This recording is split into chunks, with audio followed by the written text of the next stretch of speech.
So Professor Dominic Chan is currently at the CEHK at the Center of Decision Making. And so Dr. Dominic Chan, as you will hear about from his talk, is doing a lot of various things. And one of such is he founded Decisive, a management consulting firm, and also an investment company that so he previously also worked in consulting like McKinsey Company. And before that, he was doing his DPhil at the University of Cambridge. I believe it was in information signal processing, but it's in the field of engineering. So, Professor Dominic, please. Right. Okay, so good afternoon, everyone. So can I apologize if someone has asked you already. Can I just see who are actually already doing a PhD? Okay, a few. So who are actually thinking about doing a PhD? Oh, okay, so most of you are thinking about it. Who has a PhD already? Okay, so for those who are thinking about doing a PhD, so this is the question, right? To P or not to P? That's the question. So, okay, let me tell you a little bit. So hopefully after this 25 minutes, I'll help some of you make up your mind. Meaning maybe you would decide not to do it. That's okay. You know, if you decide you want to do it or not do it, it's your choice. It's both are good choices. Okay, so a little bit of my background. Yes, I was in Cambridge for 8 years. So I started with my undergraduate and then I did my PhD and I worked there for 2 years. And yes, my subject is technical subject. I did engineering. So it's a good contrast. We have Professor Choi who's in the art subject and at Oxford. By the way, I'm also a advisory board member for the Alumni Advisory Board in Cambridge from 2011 to 17. So I've been seeing a lot of statistics about Hong Kong students applying to Cambridge and so on, including some for PhD studies.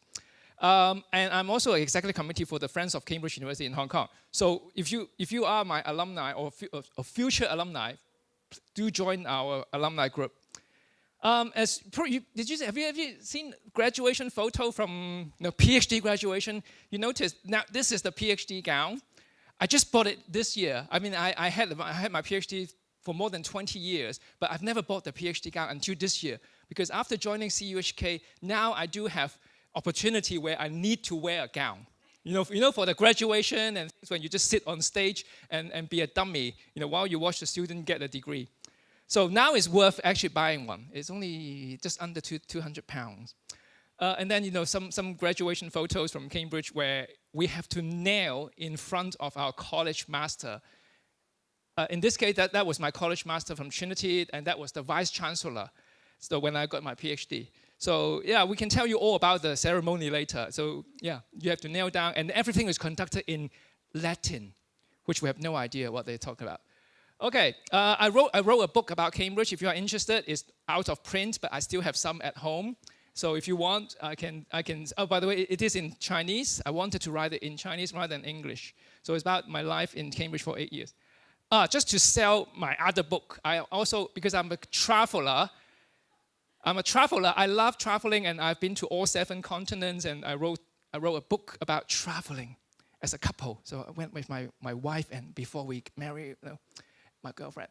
Okay, I know we're just short of time, so I wasn't going to do this icebreaker. I'll show you anyway. I was going to do an icebreaker and ask you, there are 8 pictures here, and there are only 7 continents.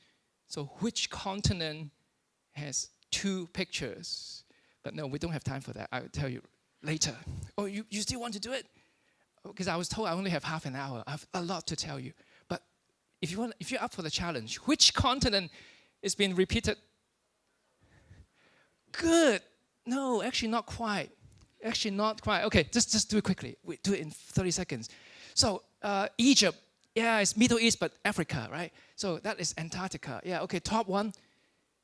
South America, because it's in Peru, Machu Picchu. Yeah, okay, this one, Sydney, Australia, Oceania. Yeah, this one, Paris, Europe.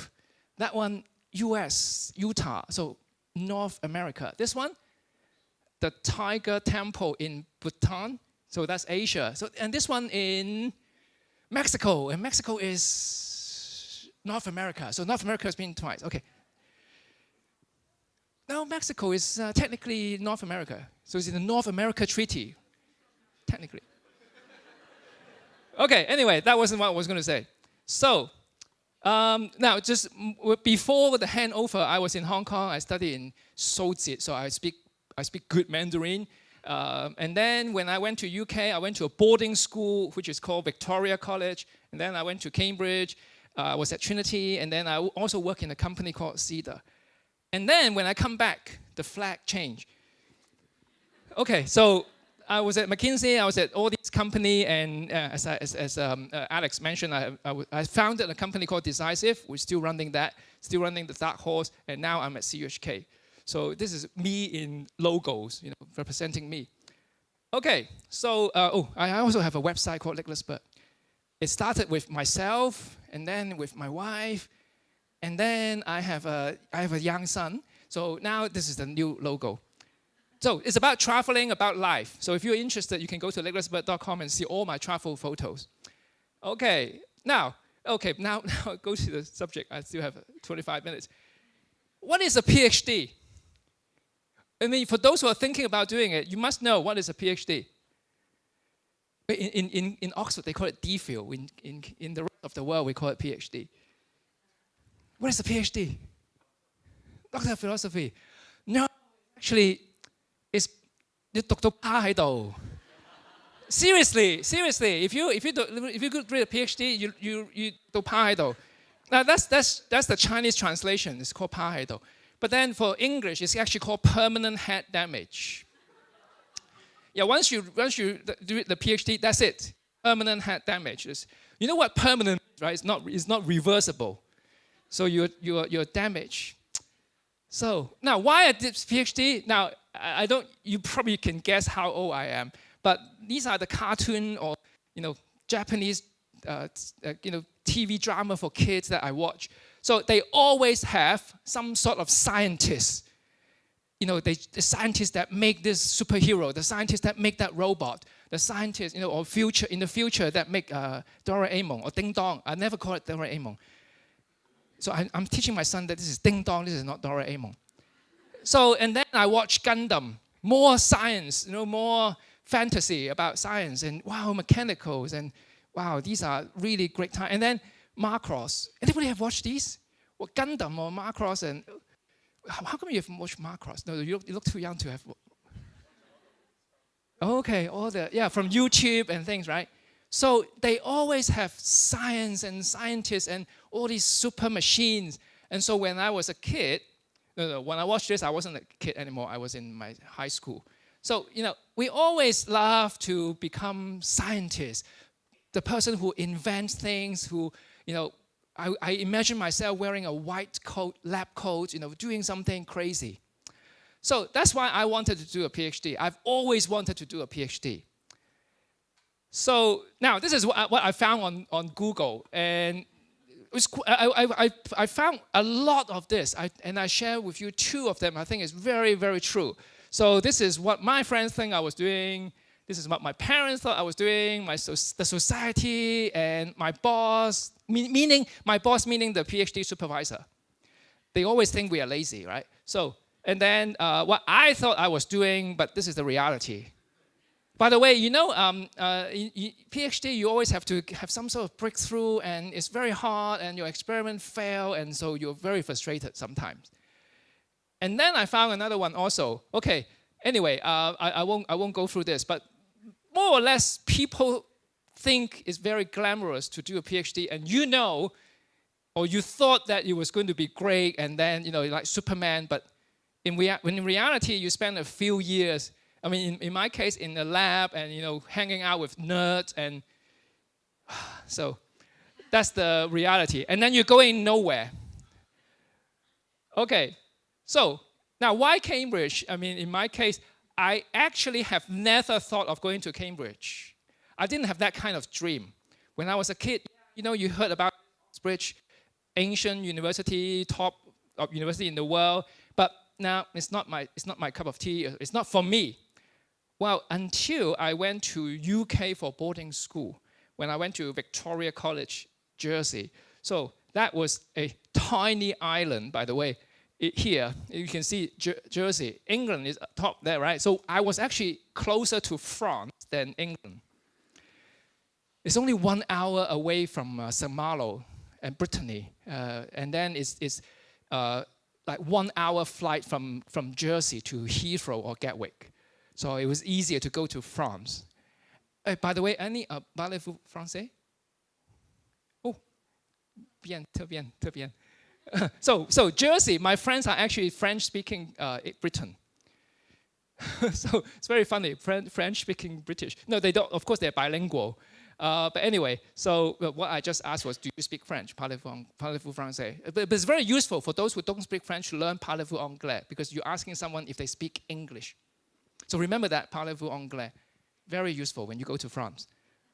Now, okay, and then a small island is only 80,000 at that time. It's 9 by 5 miles, so tiny compared to even to Hong Kong. I was there for 4 years. So basically, my father sent me away, locked me up in a small island. But it turned out to be a very good investment. It turned out to be a very good place. By the way, that was my principal. He was a graduate from Cambridge, from St. Catherine College. And so, why I put 3 A's better than 6 C's? I did 6 A levels. You only need 3, but I did 6. I thought, why not? And then my advisor at the college said, you should really focus on 3. Get that 3 A's. I mean, rather than 6 C's. So I said, nah, I think I want to do 6. So I was trying to prove him wrong. In the end, fortunately, I didn't get 6 A's. I got 5 A's and a B. And the one in B, shamefully, it was in Chinese language. They test your Chinese history in English. They test, you have to do translation. If you're in UK and you do Chinese language, it is always related to English history and China's history, English and Chinese translation. And I think they also have a translation in from 文言文 to 白話文. So I got a B. Anyway, so I got quite a few ones as well. So fortunately, Cambridge only asked for 3 A's and 1. So I got in anyway. So and on top of that, I was fortunate. I actually got a prize from the Queen. So the Queen looking very young. She's 93 this year, I think. So that was, don't guess. She was very young. I was very young then, yeah. Okay.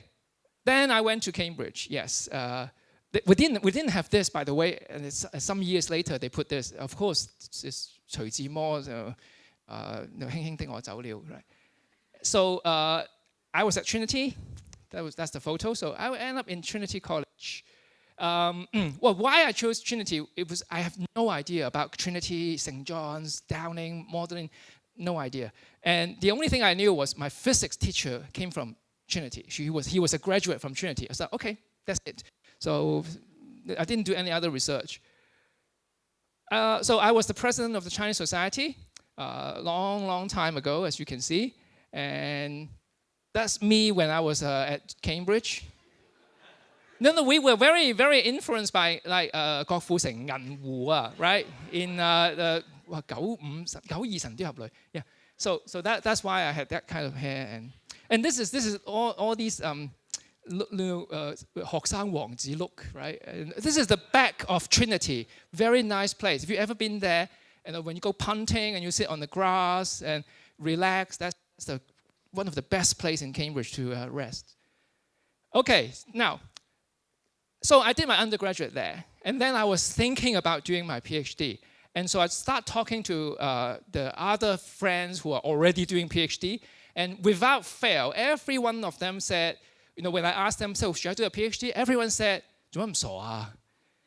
No, seriously, they're all very discouraging. They say, are you sure? Have you thought about it clearly? Why would you want to do a PhD? So now, also, I mentioned I worked for 2 years before I start my PhD. So I applied for PhD scholarship. I was not successful, by the way, at first, because I didn't quite work out what I want to do, and so it actually took me a few years. But because of this childhood dream, I always wanted to do a PhD, so I didn't give up. I really, really worked hard. When I was working in the company, it was actually related to the research that I was doing later.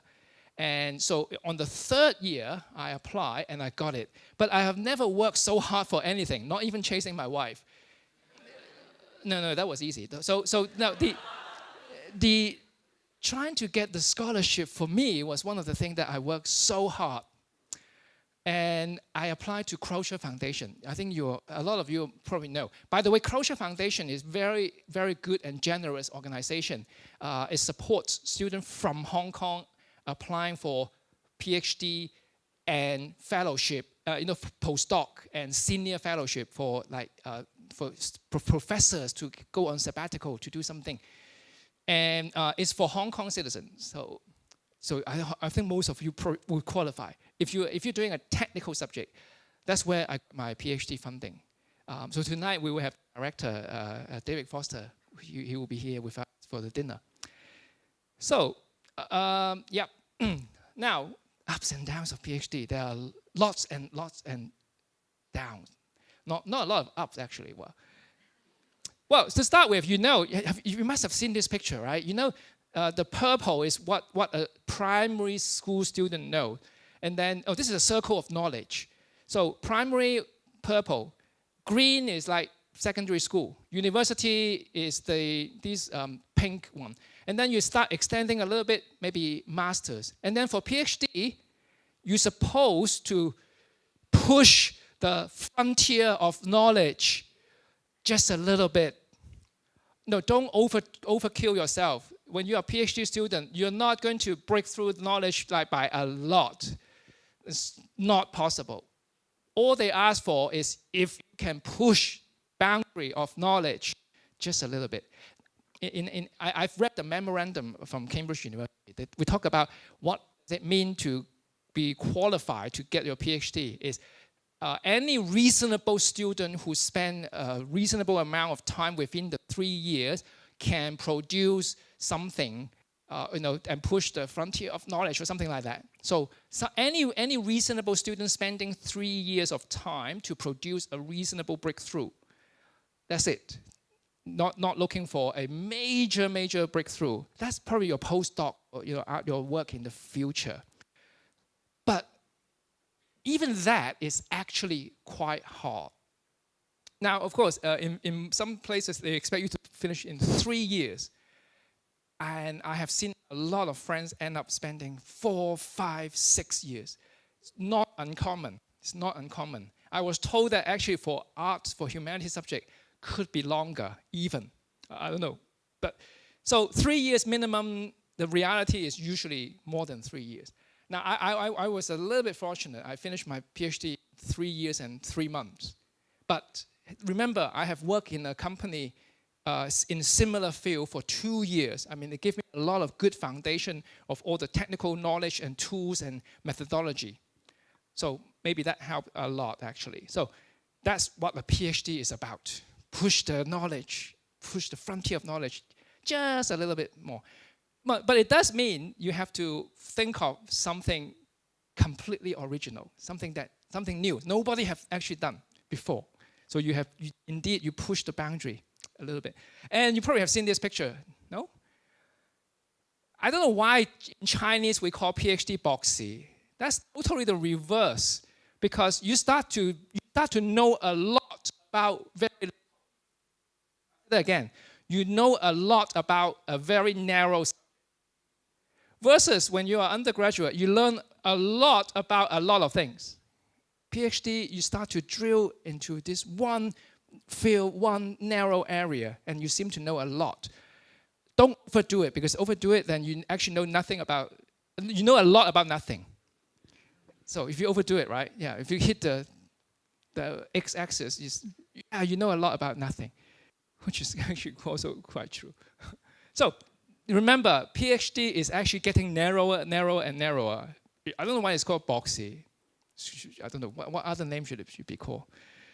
A more appropriate one, right? Not wide, right? Boxy. Okay, so that was my research. I don't know why. I don't know. Don't ask me to explain it. I cannot explain it today.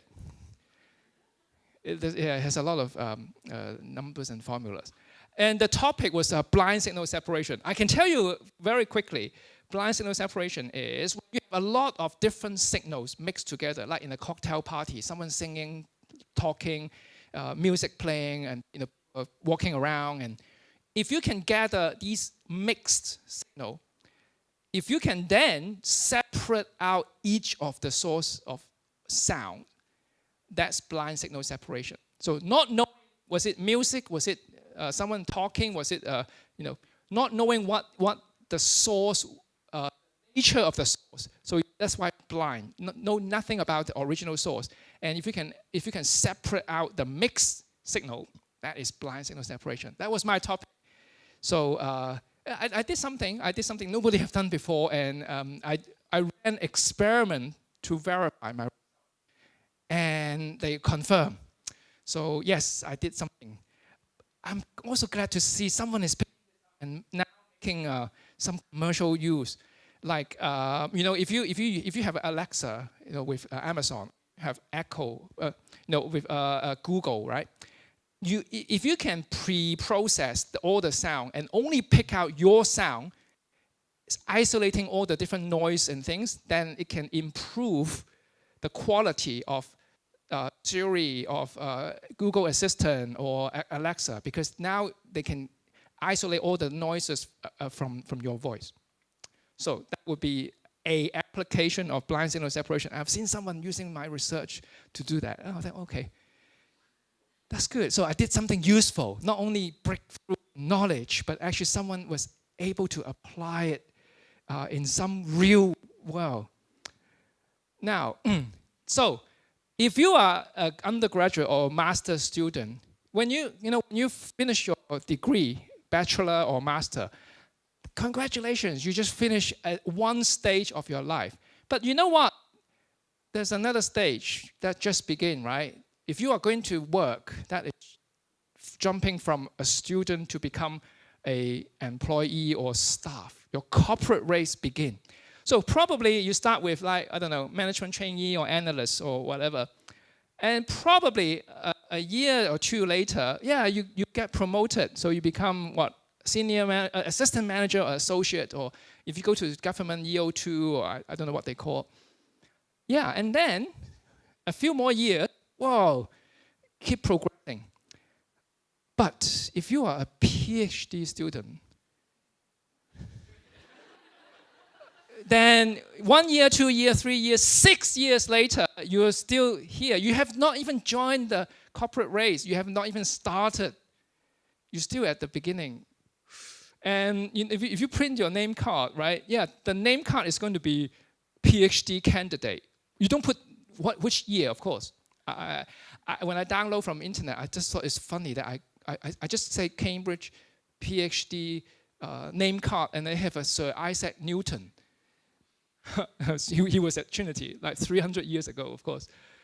I'm sure they didn't have email at that time. But think about your friends, your classmate who didn't do PhD, who then went on to the corporate race, and every time when you see them in reunion, they give you a new name card, and the title just keep getting bigger. We see someone crying here, so shh, cry, don't cry, don't cry, don't cry. No, it's okay, it's okay. Oh, how do you feel about that? You see these friends, and then they start telling you that they got a car, they put a down payment on their house, and then you just, wow, great. And then they ask you for a new card. No, the card is good. The one I gave you 4 years ago is still good. Well, it's a reality. This is what you will see. When you do a PhD, you start doing this. And so, things that don't ever talk to PhD students, right? Let's check this. When will you graduate? Let's talk about something else, right? Okay. Are you writing your thesis? No. How is your research going? Did your paper get published? Yeah, half. What year are you again? What year? How long have you been? Oh, do you have a boyfriend or girlfriend? No, don't ever ask a PhD student any of these questions. But it's okay. You're going to be on the other side. So you're going to be asked by someone if you do a PhD. Okay. Now, no, seriously, there are good things about this. Yes, there's always good thing, two sides of the coin, right?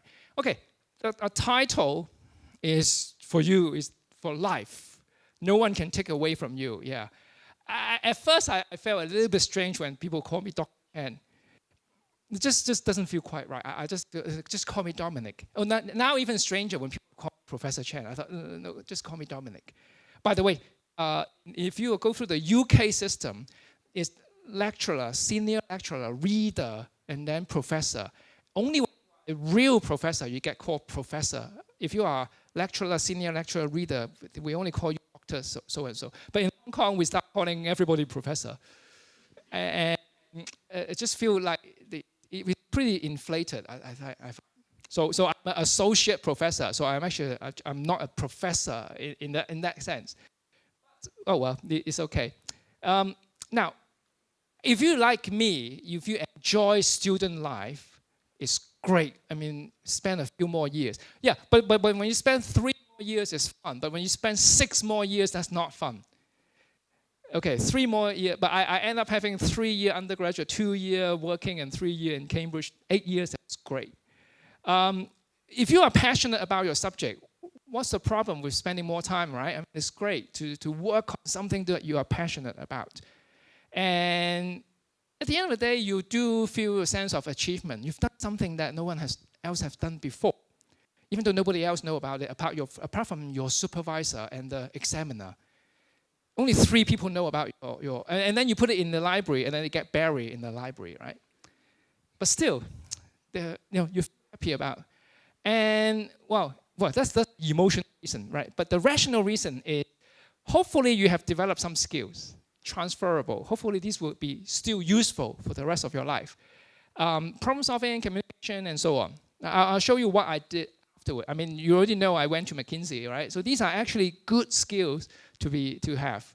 And in some cases, it's actually, nowadays we talk about qualification inflation. So you have a bachelor degree, so what? So everybody else has a bachelor degree. Oh, you have a master's degree? Whoa, it's getting also very competitive. You see many people with a master's degree nowadays as well. So maybe, as the trend continues, with a PhD, that would be a little bit different. Maybe it helps in terms of like your career aspect. So, well, now, of course, then after that, you would have to start thinking, finding your first post-PhD job. I found this on internet. I thought, the first rule of the PhD job market is do not ask about the PhD job market. I like that a lot. I didn't invent it. I found this on internet when I prepared this talk. So now the problem is, if you have a PhD, now you are overqualified for most jobs. And guess what? You are underexperienced. So you are overqualified, and then you have 0 experience. Doesn't sound good, right? If you're going to find a job. And okay, what about postdoc, right? That seems to be like, that's the natural way of doing it, right? Because now you have PhD, then postdoc. Well, as you can tell from, you can ask around, right? Usually the postdoc contract are short term, a few months, because they have funding only for a few months. Maybe you are lucky they get a funding for 2 years. 2 years is like a big Christmas present. Wow, 2-year contract. But guess what? It's not in the place that you want. It's somewhere else. You have to move around. So it's very often to see postdoc running around in different cities and different places, just because they would have to follow the money, follow the funding. I don't know a lot about Hong Kong for that matter, but if you are overseas, that's very common. Move around in different cities. And guess what? Not only location is uncertain, you don't even know when you get the next contract. And you're constantly looking for the next contract. So that's the reality for, it's true for a lot of PhD students. And then, this is it's really bad. When you go for a job interview, you run into, what? You are a PhD student, you have friends from undergraduate, especially like in Cambridge, you know everybody from Hong Kong. So well, you're going for the same job, and this is a person who's 3 to 4 years younger than you, an undergraduate. You are competing with the same job because you are overqualified, remember, underexperienced. So you're going for the same job. If that is not embarrassing enough, guess what? The interviewer is your classmate. The interviewer is actually your classmate. Well, no. Oh, even worse, if the interviewer, not only your classmate, but was your love rival. Wow, I haven't thought of that. That would be really embarrassing. Okay, well, no. How about your ex-girlfriend? Your interviewer is your ex-girlfriend from university. Whoa. So that's the reality. If you go outside academic, that's probably you will run into these people at your interview. Okay, so it's not all bad. I mean, come on, it's not all bad. So I went to McKinsey, management consulting firm. Now, this is, apart from continuing in academic, which will highly, highly value your knowledge and skills and so on, that will be one natural path. Going to consulting, just so happened McKinsey really treasure your experience. So they do treat PhD graduate a little bit different than the undergraduate. We go through a different path. I won't bore you with a long story how I end up doing, because I was not thinking. It's just like I wasn't thinking going to Cambridge. I wasn't thinking going to McKinsey. I ended up going both. But it's a little bit by accident. Okay, maybe I'll do share quickly. A senior alumni of mine, Zhang Jiyan, he's hugely successful. He was in Cambridge, PhD and undergrad. And then so he came back to Cambridge for vacation in Christmas. And he said, hey, do you want to go to McKinsey? I thought, what is that? He was already there. Then I said, no idea. So, okay, would you like to put your name down for this free lunch in Garden House Hotel, which is the best hotel in Cambridge? And for undergraduate, wow, going to the best hotel in Cambridge is like, whoa, okay. Yes, sign me up. So I went there. I wasn't going to be to apply. So there are 3 types of people going to lunch like this when a company comes to a hotel on the campus. Number 1 are those who are really serious about going to McKinsey. Number 2 are those who are like me, not really serious, but I respect the host, so I would dress smartly, but no tie, no jacket. Oh, but the one who are serious are really tie and suit and things, right? Then the 3rd type were the free rider there for the free lunch. And those who don't even respect the host, they really just whatever and then just go and eat the food. Now, and when it comes to sit down at lunch, right, there are 3 different sitting areas. Number 1, who want to sit right next to the partners from the McKinsey. Well, I don't mind because I'm not nervous at all. So I actually sat right next to the guy. And I asked him what McKinsey does. So, but then the second area are those who are very serious, but they're under a lot of pressure. They don't want to sit right next to the partner. They just might say the wrong thing. So they will sit like enough to, close enough to make a conversation, but far enough to just eat and not pretending to be, don't look at me and things like that. And then for those who are the free rider for the free lunch, they sat on the end of the table. No, seriously, this is how it's done. So I ended up applying just for fun because I thought, wow, if I was going to do a PhD, if I was going to do a postdoc, I better get some job interview experience. A low-risk way to get the job interview experience. And somehow I got in. And so I guess because I was not nervous at all, I went for the interview.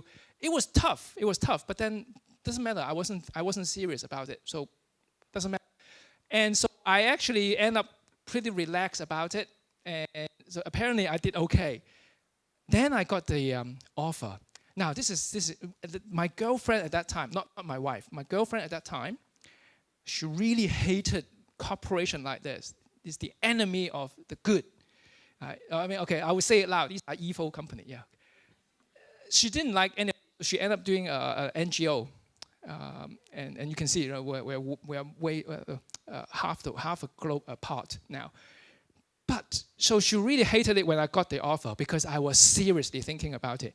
And then I actually told my supervisor, I said I was going to go back to Hong Kong to be a consultant, a management consultant. And then my professor said, you joined the dark side. You joined the dark side. Yeah, you know, postdoc, academic, pure and innocent and good. You know, consultant, iBanker, evil. You know, destroy the world. So, but what he didn't know was how powerful is the dark side. If you only knew the power of the dark side, that's your answer. It was 6 times more powerful than the light side. Based on the salary I was going to get for postdoc, and based on the salary I was going to get from McKinsey before bonus. Before bonus, I was going to get. And I was in my lab, I was looking at the postdoc. I was looking at my professor.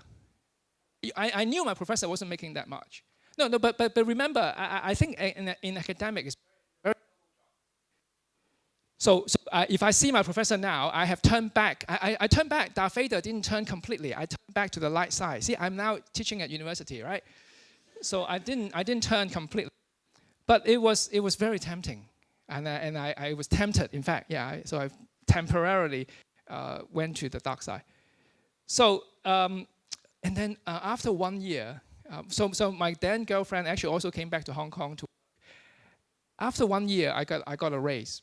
Sorry, how much time do I have? Oh, sorry, I'm already overrun. Okay. Just finish this story. Yeah.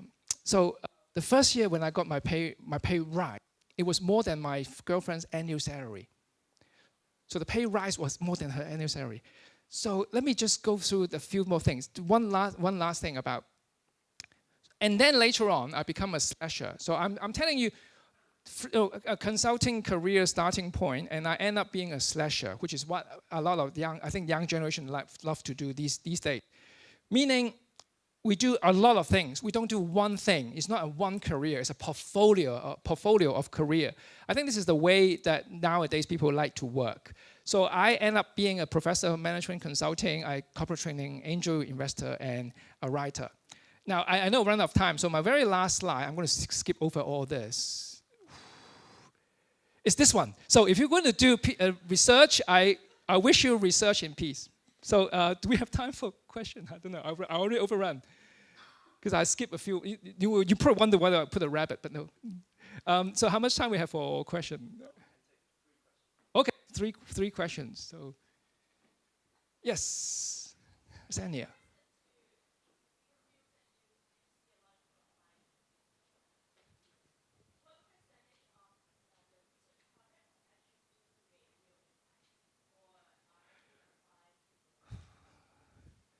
Well, actually, most PhD research probably don't end up being commercialized. I don't know. I don't have the numbers, but my gut feel is most of them not ending up being commercialized. But the thing is, but the PhD students who later graduate, they learn a lot through the process. They do end up in a lot of interesting technical company. I have a few friends who become billionaire. I should have joined them instead of coming back to. Actually, yeah, they didn't tell me the other dark side. The tech startup was also more powerful. But anyway, so no, but I think not many of the research end up being really useful in the real. Maybe it's a matter of time, actually. Yeah. I'm just curious. Having said that, the dark side is so tempting. So what drove you back to the light side, and how do you think you're going to stay? What motivates that? Well, you see, I'm still a consultant, so I turn. So I'm still one foot in the dark side and then one foot in the light side. Now the funny thing is, if you think about it, right, if a professor who have been always been a professor suddenly go to run a business, people say, "Wow, this guy turned good. They shouldn't be doing business." But you see a businessman, later on when they say, "Wow, I would like to give back to the society, so I will become a professor to teach people business." Wow, that's a saint, right? It's so unfair, right? It's so unfair. So, but then now, so I went to the dark side, and then now come back, and they will say, "Yeah, that's great. This guy is turning back." But how dark do you think it actually is? Like no, this is just joking. Just joking. It's not. It's up to you. It's up to you. Yeah. I brought light to the dark side. Oh wow, thank you, thank you. See, no, it's up to you. Up to you. No, no. I mean, actually, at 6:15, I'm going to give another talk with the Joint University Career Talk on Management Consulting, and I'm trying to encourage them to join the dark side. So it must be a good side to be on. Okay. So, oh, sorry. We have two hands and.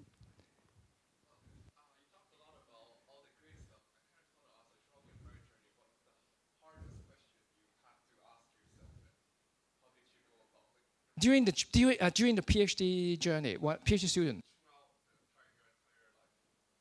The hardest question. During your entire life? That's a very deep question. No, it's a good one because I will say, first I will make a quote and then I will try to answer your question. By the way, if you make easy choices, you're going to get a hard life. But if you make hard choices, you're going to have an easy life. So I would encourage you, if you don't avoid the hard choices, always head on, take on all the hard choices. So hard questions. I have to ask myself, should I stay in Cambridge or should I come back to Hong Kong? That was another hard question. Coming back to Hong Kong in '97 was a very interesting question as well. I came before the handover. So those I really thought long and hard. Whether should I come back to work for McKinsey? I came back in January. Oh, it was 6 months before the handover. Was that a wise choice? Should I wait for another year? Yeah. Otherwise, the other choices in life would be when should you have kids? I'm not young, and then my son is only 4 years old. Family decision, those are also tough ones, but more personal, however. Yeah. Maybe one last question and then.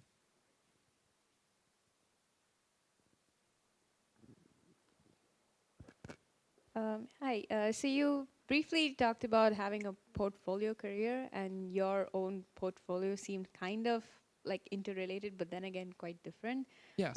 So I was wondering, what sort of challenges did you face when you were, quote unquote, jumping different professions? Actually, I'm not jumping. In fact, I'm embracing them all at the same time. Now, I will tell you one thing that I really make a good decision was 2006, where I become a freelancer. From having a job to become an independent professional, and that was 2006. And so from then on, because I was an independent, I basically am my own boss. So I can use my skills in different area to, if you can make money using any kind of your skill. If you think about it, if you work in a company, is only using one set of skill that is perfect to the company. But maybe you can sing, maybe you can play piano, maybe you can do other things. Those are your hobbies. Think about if you can turn every skill that you're good at into a career, part career. Why not? So a job is very limiting in that sense. And so I was glad that I make that decision to become an independent professional.